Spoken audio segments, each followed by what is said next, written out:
siap di depan layar kaca Anda berarti sudah siap bersama saya Kak Rose di acara Rumpi No Secret.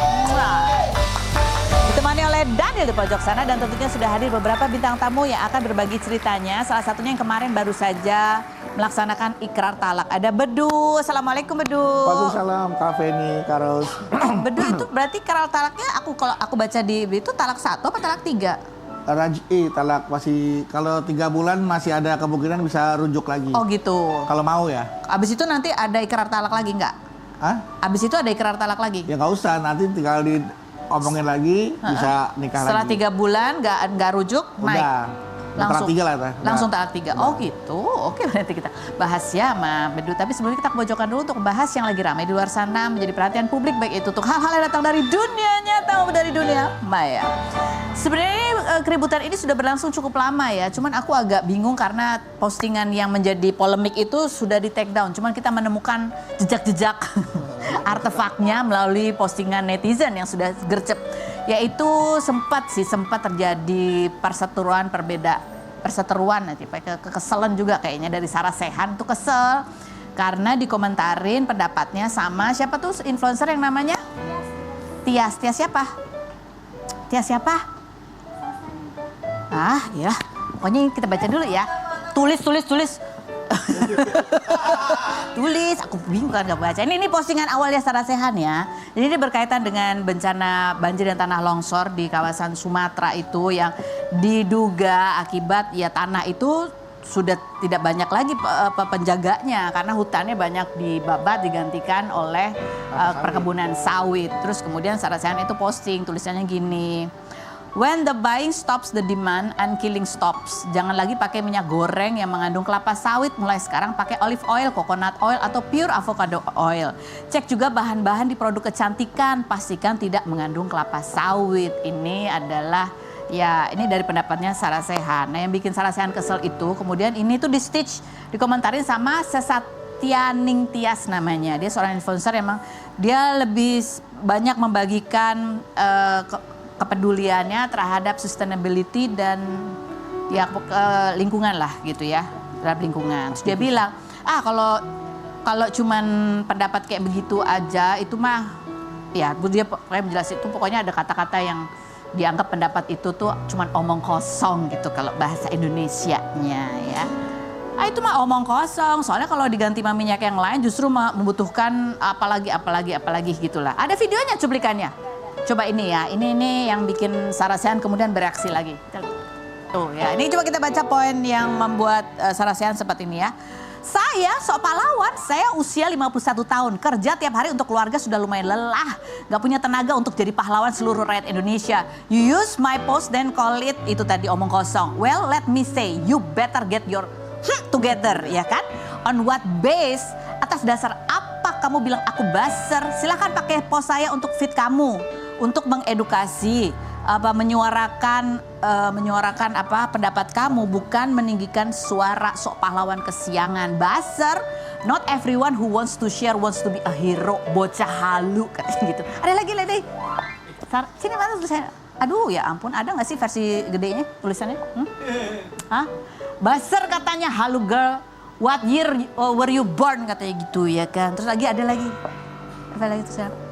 Nih ya, selain orang kaya baru ada juga orang pintar baru, dua-duanya nggak asik. Saya bukan dua-duanya, tapi lapar iya, sudah jam segini, yuk makan dulu, lelah juga kelamaan. Ada lagi. Gini ya, dia lagi ngetek si Sesatianing Tias. Walaupun saya sudah tulis pesan terakhir saya untuk kamu, tapi karena kamu kekeh saya harus bilang salah mengenai si kelapa sawit itu. Misalnya ibu-ibu ngeluh Jakarta polusi, tapi tunggu anak keluar sekolah di dalam mobil dengan mesin mobil nyala terus dan asap dari knalpot kemana-mana. Nah, daripada saya marah-marah soal perusahaan hutan, mungkin ada baiknya kalau saya do my part. You know, like what you preach on one of your posts. Berusaha kurangi penggunaan apapun yang mengandung palm oil sebisa saya. Apakah itu minyak goreng atau produk kecantikan? Ya, pastinya tidak bisa 100%. Pastinya penguasa tetap melakukan perusahaan hutan. But I do what I feel is right for me and my family. Beli tisu yang terbuat dari bambu, perabot dari kayu daur ulang, dan sebagainya. Kalau menurut kamu salah, oke, silakan edukasi. Saya tidak menyalahkan orang lain, tidak mengutuk ya gitu ya. Terus ada lagi nggak komentarnya Sarah Sechan? Ada lagi komen-komen Tias. Ini kalau ini Sesatianing Tias dia komen, dia bilang gini. Oh, jadi mainnya gini. nggak balas komen saya tapi mention gini, baiklah tante katanya gitu. Umur berapa sih dia? Oh masih muda. Kenapa sih? Tadi kayaknya ada postingan Sarah Sechan yang sebel banget dipanggil kamu gitu ya? Ada ya? Ada nggak sih? Coba. Ini juga nih ya, ini ya sebagai tante-tante juga bilang ya, mana generasi yang muda-muda gini ya, yang umurnya masih 20-an, belasan gitu ya. Kalau sama orang tua tuh jangan manggil kamu pakai nunjuk-nunjuk gitu. Sopan. Jadi ibu-ibu banget ya. Sabar. Ini kemana-mana jadinya. Tapi ya sebenarnya keributan ini akhirnya sudah berakhir ya. Dengan akhirnya Tias ini sudah memberikan postnya minta maaf. Coba kita bacakan bunyi permintaan maaf dari Sesetianing Tias ini ya. Case close ya, selamat hari Rabu, selamat berkegiatan dengan niat dan tujuan yang baik. Tulisannya adalah, ada versi gedenya ya. Dia mengakui bahwa saya memang salah dan saya harusnya saya tuh memilih kata-kata lebih berhati-hati dan lebih hormat. Dan untuk itu dia bertanggung jawab dan minta maaf atas kesalahan itu. Dan sekali lagi dia minta maaf dengan setulus-tulusnya untuk pilihan diksi yang tidak tepat dan tidak bagus ya. Dan juga dia menghargai semua orang yang sudah memberikan support kepada dirinya dari awal. Dan yang siapapun juga yang sudah memberikan kritik untuk dia. Komentar netizen kita baca berikutnya. Bikin konten menghina pakai bahasa Indonesia kok minta maaf dengan bahasa Inggris. Yang kamu sakiti dengan kata-katamu pahlawan kesiangan itu adalah orang Indonesia gitu ya. Itu semua warga negara Inggris, pahlawan kesiangan itu semua warga. Yang berikutnya, oke. Si paling pengertian sama dunia dan segala isinya. Yang berikutnya. Daebak berdua sudah berbesar hati, case close. Gitu. Ada lagi komentarnya? Ingat-ingat adab dulu baru ilmu. Tapi sebenarnya mungkin dua-duanya, mungkin sudut pandangnya aja yang berbeda ya. Yang satu kan ya bisa melakukan apa yang bisa dilakukan gitu. Karena ya hal yang gede kayaknya kita punya dua tangan dan punya kegiatan mungkin nggak bisa menjadi aktivis yang seutuh-utuhnya gitu mungkin ya. Karena ya jadi bisa melakukan hal yang bisa dilakukan sesederhana mungkin. Sementara yang satu berpendapat ya kalau cuman melakukan sedikit aja, hanya untuk makan gorengan aja, itu sih sebenarnya nggak berpengaruh terhadap pengerusakan alam. Tapi lebih kepada bagaimana kebijakan dan perusahaan-perusahaan itu yang tidak memperhatikan kelestarian lingkungan gitu kan maksudnya ya. Tapi kalau aku sih tetap setuju, tolong anak muda itu jangan kamu ke orang tua ya, panggil gitu. Kak, Mbak, Mas ini namanya, Pak ini, Pak itu, Bu itu gitu. Kamu. Ya, kita ke Bedu, kita lihat profil berikut ini.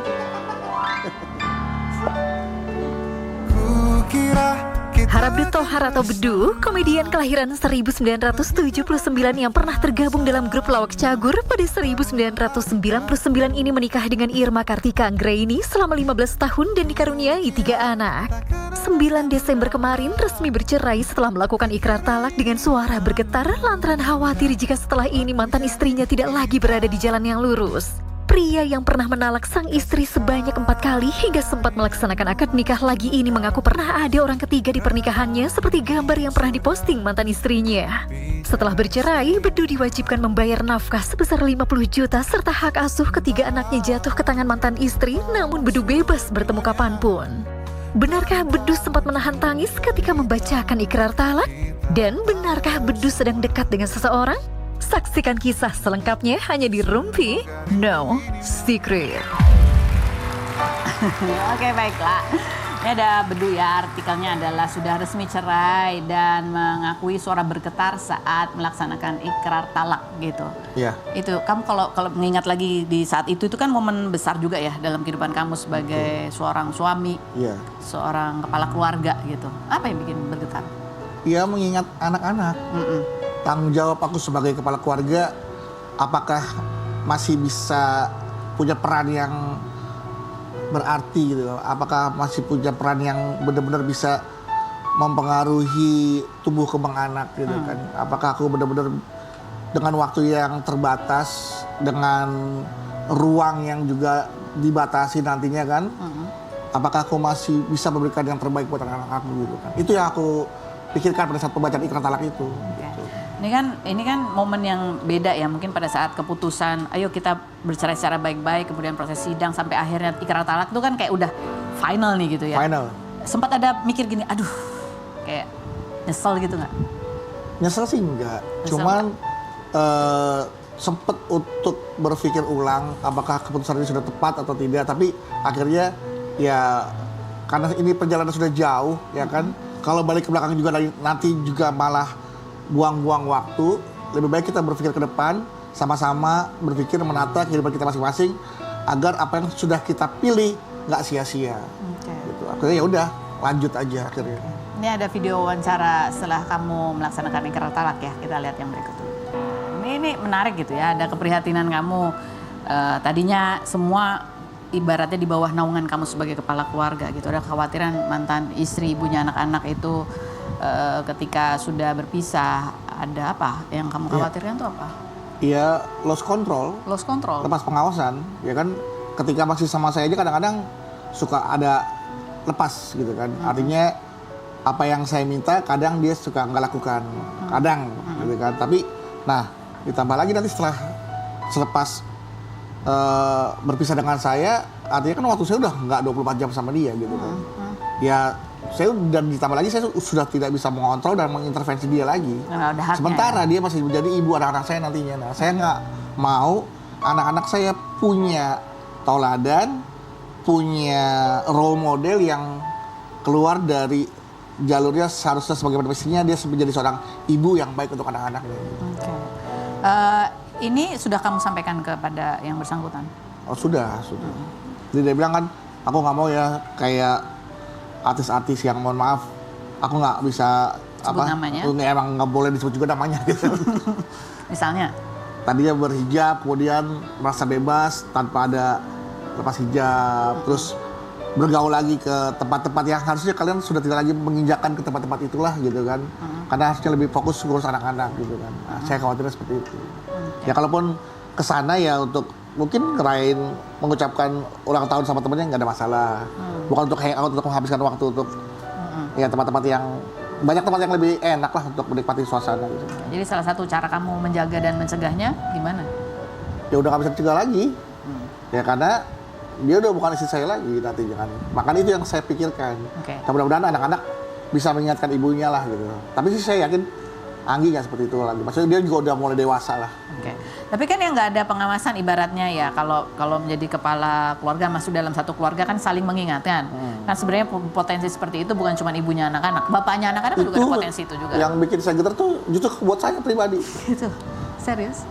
Loh, laki-laki ketika sendiri bebas pilihannya banyak banget, ya kan? Bisa positif, bisa negatif. Iya. Kalau lagi iman kita bagus, positif. Kalau iman kita lagi turun, tiba-tiba lagi setan godanya kuat banget, laki-laki sendiri gitu kan.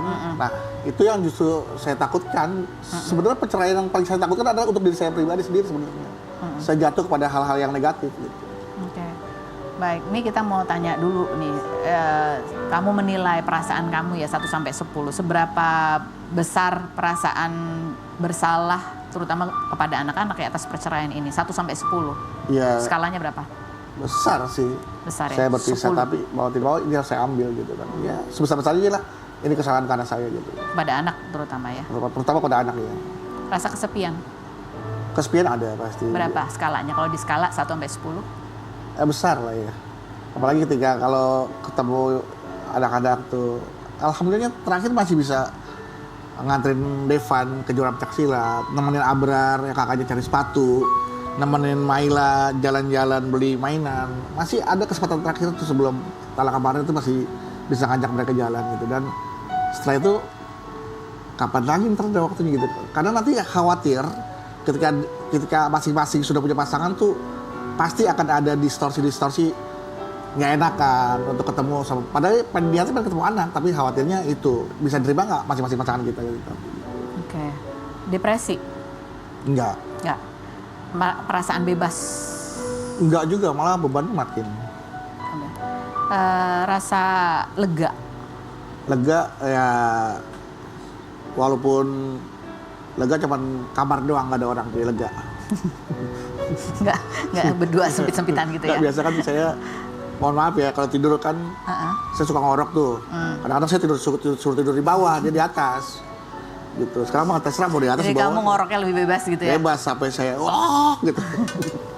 Ini ada juga yang mau kita tanya nih, kamu katanya sudah mengenalin foto calon yang mau kamu deketin kan?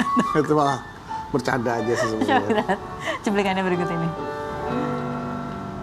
Bahkan saya sudah pernah memperlihatkan calon yang mau saya nanti deketin gitu kan. Saya kasih fotonya, kalau ini gimana mas? Enggak, kenapa? Kayak mama di TikTok kata gitu. Ya Allah, ya udah dah, saya batalin, saya cancel lagi. Nyari lagi dari pelan-pelan dari awal, nyarinya kemana lagi saya juga nggak tahu kan. Itu kan ketemunya gitu. Tadinya mau mulai mendekati, tapi anak saya nggak setuju. Karena buat saya yang penting anak-anak nyambung dulu sama anak-anak, baru saya mah gampang lah gitu kan. Ini serius.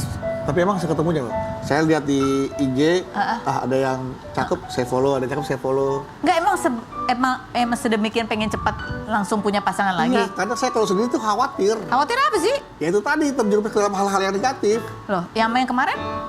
Yang mana? Yang kemarin? Baru ketemu sekali. Yang mana yang kemarin? Iya, baru ketemu sekali, pokoknya baru ketemu sekali aja. Habis itu udah gak ketemu lagi. Oh, jadi nggak ada nih, emang lagi kosong. Kosong banget ini tuh, lihat aja di belakang tuh. Kosong banget. Aku Nggak, cepet, tapi nggak- bahkan sampai coba-coba mau deketin Raisa aku. Oh, mau deketin Raisa? Astaga. Ya, Belgia aja, bilang gila aja gitu kan. Iya. Morning, apa kabar? Oh, kamu beneran? Beneran. Serius? Kamu nge-DM Raisa? DM. Apa aku pakai pantun apa tuh? We want more artinya si Jimaning gitu kan. Pakai pantun? Iya, Terus? we want more artinya si Jimaning. Morning. Oh, ya Udah Allah. aku tinggal, nggak aku buka lagi nggak berani. Sini aku buka. Tadi IG nih. Kalau pengen buka udah dijawab. Kayaknya nggak bakal jawab, nggak bakal. Dilihat nggak sama Raisa? Saya juga enggak lah.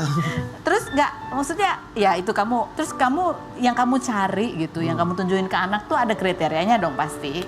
Atau random aja seketemunya bener? Random aja sih ketemunya. Saking aku, pokoknya aku nggak mau pilih-pilih lah. Aku nggak mau sok punya kriteria, yang penting dia mau aja sama aku, udah itu aja.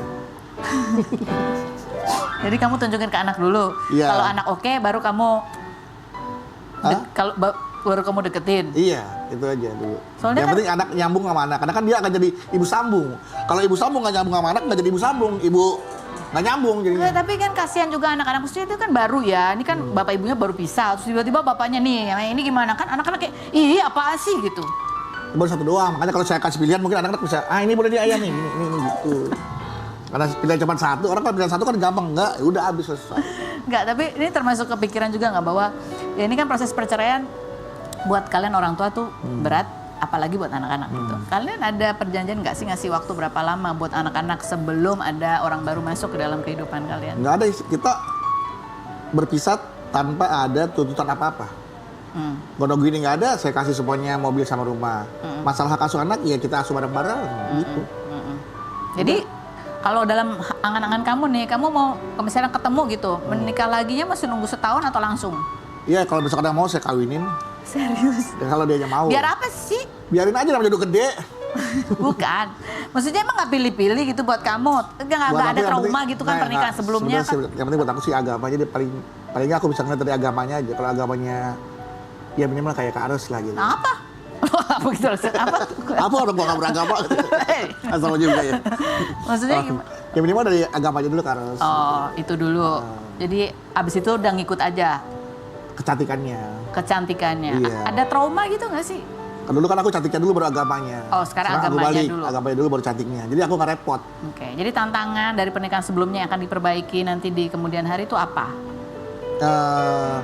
Menyambungkan anak-anak, tantangannya adalah. Menyambungkan anak-anak. Iya, supaya anak-anak tersambung, terhubung, terkonek batinnya gitu. Karena kan menjadi orang tua bukan hanya sekedar merawat, tapi juga mentransfer isi hati, mentransfer perasaan kepada anak-anak itu kan perlu frekuensi yang sama. Oke, kalau di antara suami istri ada yang mau diperbaiki nggak dari pernikahan yang sebelumnya? Yang kamu lakukan lebih baik lagi gitu? Ya pokoknya ya aku nggak mau muluk-muluk lah, takutnya ntar udah pokoknya nanti aku terima aja siapa yang menjadi jodoh aku nanti. Kamu terima aja. Oke, baik. Ini ada lagi nih postingannya dia nih soal poligami. Kamu nanya nih kan, kamu repost sebenarnya. Yang mana sih poligami? Ada yang mana? Ini kamu repost, kan kita tanya kenapa kamu repost ini. Hah? Tidak ada hukuman baginya, bagi suami yang menikah lagi tanpa sepengetahuan istri, tanda tanya. Terus jawabnya adalah tidak ada hukuman baginya. Itu termasuk yang Allah bolehkan baginya. Justru hukumannya pada istri jika dia benci dengan ini dan menghalangi suaminya dari apa yang Allah bolehkan. Ini yang kamu repost nih, kamu Iya. lupa kamu repost ini. Iya kayaknya ya, iya. Iya, betul. Sempat ada niat nikah lagi.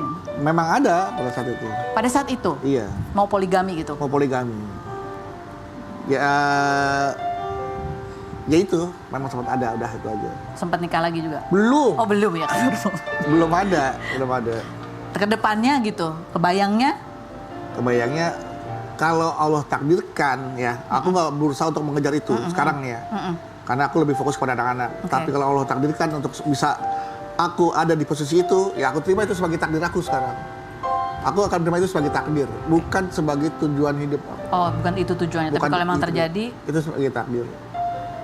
Karena sekarang aku hidup cuma cari ridho Allah aja, Kak Ros. oh oke. Aku mau sendiri, aku mau berdua, aku mau bertiga. Kalau Allah ridho, aku jalanin. Oh, tapi kan ngejalanin satu aja susah. Belum ketemu, satu aja belum ketemu. Iya, apalagi kan? Nah iya, berarti takdir aku belum dulu. Oh iya belum. Oke, baiklah nanti kita ngobrol lagi sama Bedu ya. Kita ke Bang Madun dulu nih. Bang Madun juga yang kemarin sempat membagikan kegiatannya, dia aktif sekali.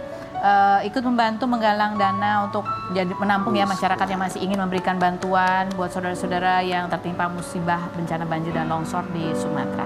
Kita lihat dulu profil Bang Madun berikut ini.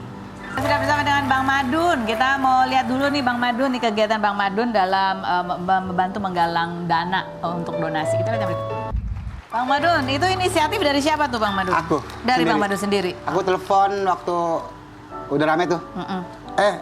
Anak muda, lu pada di mana? Di rumah, Be. Ayo, get up, bangun. Kita ngamen. Serius, Be? Iya. Oke, Des, oke. Itu anak-anak yang punya band, kumpulin semua. Oke. Dari Poris, Cipondo, Ampera, ayo. Kita gabung. Ya ada kayak ada panggungnya itu juga tuh. Ada panggung yang terakhir panggung. Terakhir panggung itu siapa yang Terakhir bikin? malam Senin itu. Itu tanpa biaya sedikit pun dari masyarakat. Kita semua sendiri sumbangan anak-anak dari inisiatif masyarakat. yang udah pada kerja, pada ngeluarin dompetnya masing-masing. Jadi RT RW nggak ada yang tahu. Oh, RT RW. Nah itu udah berapa hari tuh melakukan kegiatan kayak gini nih ngamennya nih? Kita ngambil 3 hari doang kok. 3 hari doang. Dan Iya. itu sudah terkumpul berapa Bang? Hampir 15 jutaan. Hampir 15 juta. Iya, itu dari ngamen aja. Dari ngamen aja. Dan ini memang ngamen itu hasilnya nanti untuk didonasi. Untuk didonasiin. Gimana cara mendistribusikan donasi itu dalam bentuk apa? Dikirimnya kemana? Kebetulan kan kita lagi ngerenovasi warung, jadi kita nggak bisa ke Sumatera ataupun ke Aceh. Jadi kita serahin ke anak-anak muda semua yang pada ikut di situ di acara itu. Oh, jadi kepada relawan. Bintar Hambali itu, terus dari sekitar Cipondo juga, anak-anak sekitar Cipondo semuanya kita kumpulin. Nanti ini Babe cuman jadi istilah kata jadi sandaran lu nih. Gue jadi tameng lu dah. Gue oro-oroin di jalanan, kita ngamen bareng-bareng, kita kumpulin dananya. Masalah lu kirimnya nanti semua gue serahin ke lu anak muda. Oh, jadi ini anak-anak muda yang Iya. Urusannya nanti bagaimana Betul. mendistribusikan ini Tapi ya. tetap dia komunikasi sama aku. Oke, baik. Kita akan kembali lagi, jangan kemana-mana, tetap di Rumpi Indosiar.